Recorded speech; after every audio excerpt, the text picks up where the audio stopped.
Oi pessoal, sejam muito bem-vindos ao nosso canal, eu me chamo Daniel. E eu sou a Vanessa e hoje a gente vai falar sobre abertura à vida. E o que é isso de abertura à vida? De onde vem isso? Vou engravidar em todas as relações? Posso usar camisinha? Posso usar anticoncepcional? E o método Billings, pode? Essas e outras coisas nós vamos te contar nesse vídeo. Então já se inscreve no canal, deixa aquele curtir e bora começar o vídeo? Bora! Sobre abertura à vida, bom, abertura à vida é justamente você estar aberto a receber os filhos que Deus permitir você ter, sem nenhum método artificial para impedir uma gravidez. E é sempre bom lembrar que essa questão da abertura à vida faz parte dos votos do casamento, né? Quando o padre pergunta aos noivos: vocês estão abertos a receber os filhos que Deus te der? A gente fala sim. Se você fala sim e na prática você não aplica, tá errado. Você tá jurando em falso, né? Tá mentindo. Diante de Deus e de toda a Assembleia. Essa questão da abertura à vida não é do nada se a Igreja Católica inventou, tá ali nos votos. Vocês estão aceitando isso. Estão se comprometendo, né? Exatamente. E tem que aplicar. E hoje, a nossa sociedade que nós vivemos hoje, né? Ela não consegue ver a geração de vida como algo belo e bom. As pessoas estão cada vez mais egoístas, de fato, né? Elas pensam apenas em si, elas pensam apenas em dinheiro. Boa parte das pessoas que a gente conversa, assim, pergunta: e aí, quando que vai ter o primeiro filho? Ah, não tem dinheiro ainda, não tem como sustentar. Ah, vou ter só um porque o filho é muito gasto. Geralmente a resposta vem com a questão financeira de cara, assim, mostrando que dinheiro é algo que está acima da geração de vida, né, para a sociedade atual. Hoje em dia as pessoas esperam estar no momento perfeito de tudo. Tem que estar com o melhor emprego, tem que estar com o melhor carro, tem que estar com aquela condição financeira muito boa, tem que estar com tudo perfeito para aí, tá, agora a gente pode ter um filho. Não é assim, se você sempre esperar o momento perfeito, nunca vai ter. Você sempre vai ficar postergando e nunca vai chegar. Por causa disso e de outros fatores, as pessoas estão cada vez mais tratando a gravidez como uma doença, de fato. A mulher não pode fazer nada, a mulher tem que ficar afastada de tudo quando ela é engravida, né? E da mesma forma, é um desespero para não engravidar, para não viver essa vida diferente, que de fato acontece. A mulher vai viver uma vida diferente depois que tiver engravidado, porque a sua realidade, a sua forma de lidar com as coisas, o seu corpo mesmo vai mudar, né? Exatamente, os hábitos, tudo vai mudar realmente, mas não muda para algo pior necessariamente, mas as pessoas estão cada vez mais com medo disso e tratando como se fosse, tratando com desespero realmente, um medo absurdo de engravidar, como se a vida fosse acabar ali quando ela estivesse grávida, né? Muitas pensam em relação ao corpo, eu vou ficar, sei lá, inchada depois, vai demorar meu corpo a voltar ao normal. Você tem uma vida toda pela frente, é só você fazer os exercícios que tem que fazer. Normalmente a pessoa às vezes está fazendo exercício, aí para, aí engorda, aí depois ela não tem que voltar pra academia, voltar a fazer os exercícios pra poder emagrecer, é a mesma coisa. Eu acho que é muito mais bonito você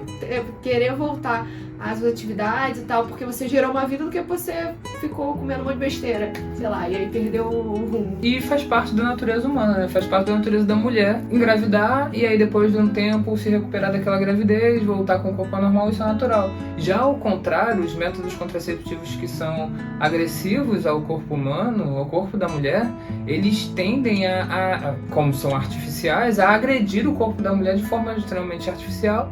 E isso impede do corpo da mulher voltar ao normal, diferente da gravidez. A gravidez, como é natural, o corpo volta ao normal.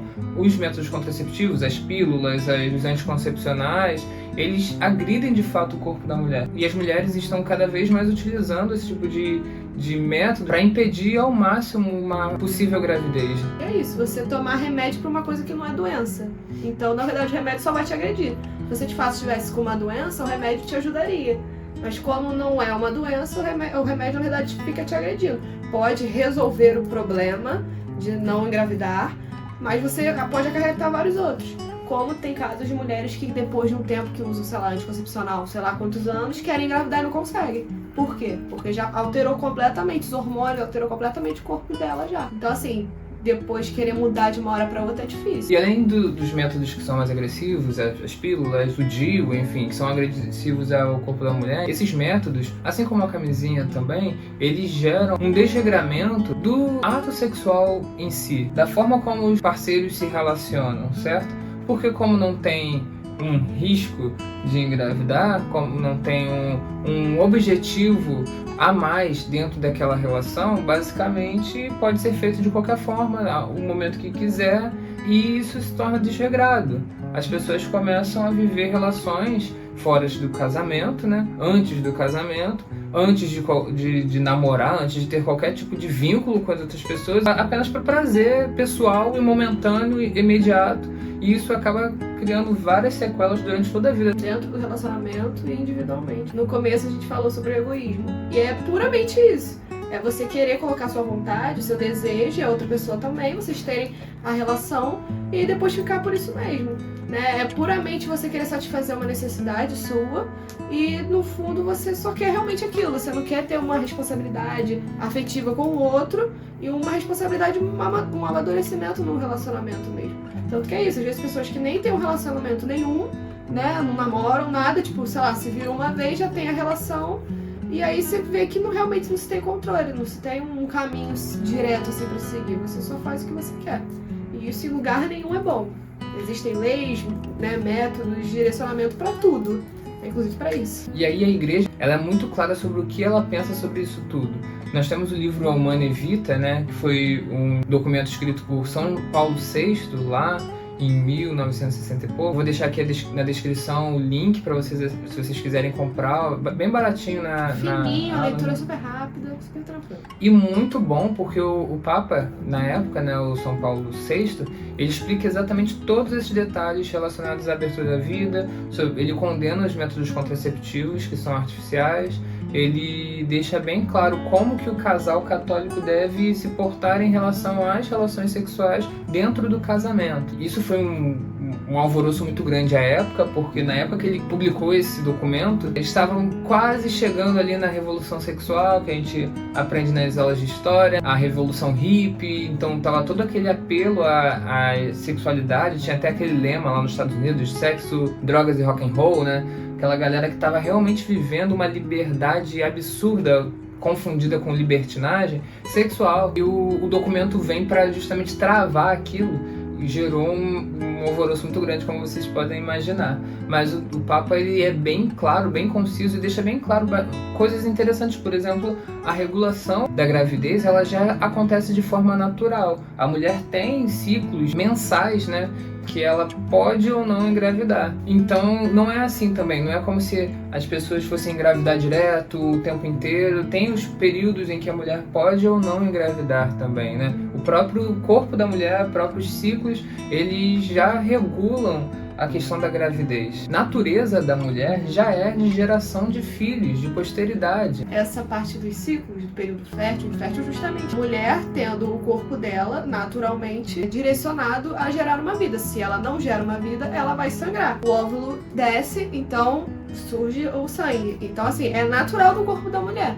É isso. E todo mês a mesma coisa. Por isso que você menstrua, né? Exatamente por isso. Então, assim, o corpo da mulher é preparado para isso. Se não teve a concepção, tem a menstruação. Todo mês a mesma coisa, até que se gera uma vida. E como a expectativa é justamente que a mulher engravide em cada ciclo, isso já é natural no corpo humano, no corpo da mulher. Isso está muito além do seu corpo físico, mas também já entra dentro da sua mente, da sua alma, né? A mulher, ela já tem essa necessidade de ser mãe, assim como o homem também tem uma necessidade de ser pai. Gerar uma vida é algo tremendo, é algo belíssimo. Vocês imaginem, apenas Deus pode criar, só que Ele nos permite participar da criação dele. Nós nos tornamos co-criadores através dele, né? Porque na barriga de uma mulher é plantada uma semente e aquilo ali se transforma em uma vida, né, dentro da barriga da mulher e vai crescendo, vai desenvolvendo, a mulher nutre, a mulher cuida. Isso é belíssimo, né? E a geração de uma família através disso, pô, isso é maravilhoso. Quando a gente olha famílias numerosas, famílias de várias pessoas, a gente vê com uma beleza tão grande o que Deus tem para aquela família, né? Isso é muito interessante. A geração de uma vida, você já consegue pensar, gente, é isso. Era uma sementinha, era um negócio minúsculo, um átomo minúsculo, e aí vai crescendo ao longo dos meses, são 9 meses, você parar pra pensar, nem é tanto tempo assim. Porque você está gerando membros, você está gerando órgãos dentro de você, isso é surreal. E tendo um lugar de fala agora, Não sinto, né, necessariamente eu não sinto um órgão sendo gerado aqui, eu sinto enjoos, né, outros sintomas, mas ao longo do tempo você começa a sentir a criança chutar e tal, aí você fala assim, gente, realmente tem um ser humano crescendo aqui, está crescendo mesmo, porque a barriga vai crescendo, então assim, é uma evolução surreal, se parar pra pensar em cada detalhe, assim, o que você tem olhos, você tem boca, você tem nariz, isso tudo foi gerado na barriga da sua mãe. Olha isso, que loucura. E as pessoas têm muito medo, mas então eu vou ter 20 filhos, então eu vou começar a ter filho atrás de filho. Não é exatamente assim. Se você for ver várias famílias que são abertas à vida, não tem tantos filhos assim também. Você não vai ver uma pessoa com 20 filhos. Acontece, já aconteceu durante em alguns casos e tudo mais, mas é raro. Você também consegue viver essa questão através do método Bines, que é um método natural que a igreja também aprova. Também tem outros métodos que são naturais, né? O método Kratos. E futuramente a gente pretende trazer um vídeo um pouco mais direcionado para o método Bines, que é o método que a gente utiliza, que é 100% eficaz, sabe? A gente pode comprovar isso. E uma coisa relacionada, que eu sempre falo, né? Uma coisa relacionada à abertura à vida é a paternidade responsável.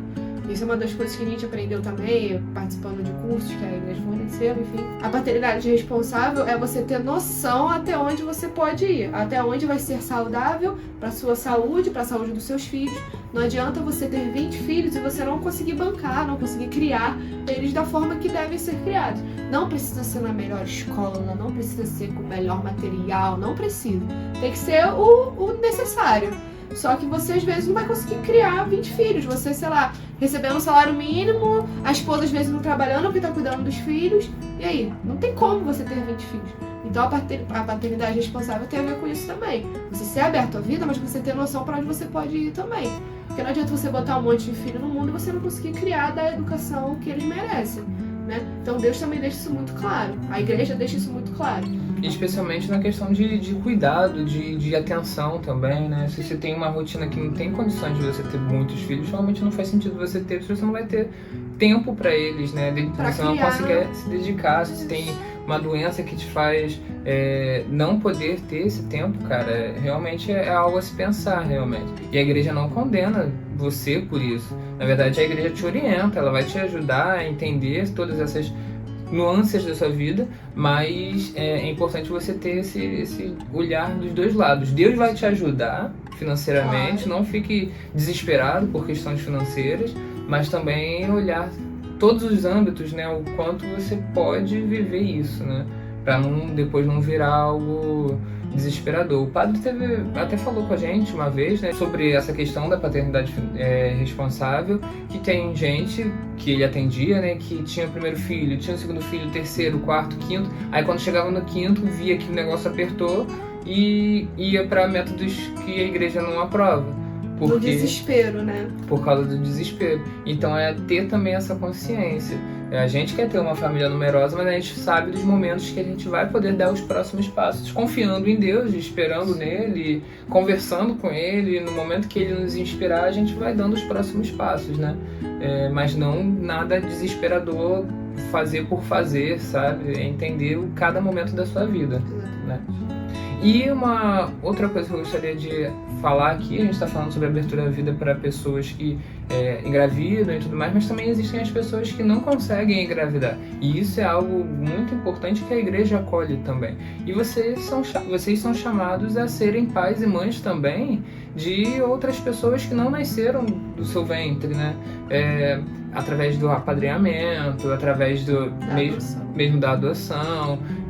O próprio padre, a palavra padre vem de pai, né? Então o padre também é um pai espiritual. Você também pode ser um pai, uma mãe espiritual em vários sentidos. Então é entender também o seu espaço na igreja, o que a igreja te chama a ser, né? E a igreja está aberta a receber você para ajudar da forma como você pode ajudar, né? Seja gerando vidas físicas, mas também gerando uma vida espiritual melhor para outras pessoas. Ou seja, foquem no ser humano, tá? Não? E aí sobre essa última fala de Vanessa, eu queria deixar bem claro que a felicidade não está no ter, não está no dinheiro que você tem, nas coisas que você tem, mas sim no que você é, no ser, né? Então seja alguém melhor para as pessoas que estão ao seu redor, não para as coisas que estão no seu redor, né? e não queira ter mais, mas ser mais para as outras pessoas, ser um pai melhor, ser uma mãe melhor, ser um católico melhor e ser uma pessoa melhor, né? Eu acho que é essa a ideia que a gente quer passar para vocês. Então tá ótimo. Então, gente, obrigado por assistir o nosso vídeo, se inscreve aqui no canal, compartilha esse vídeo com as pessoas que você acha que precisam ouvir, curte, que isso nos ajuda bastante, comenta também aqui o que você achou e vamos continuar trazendo vídeos legais pra vocês. E é isso, até a próxima, né? Até a próxima. Tchau, tchau.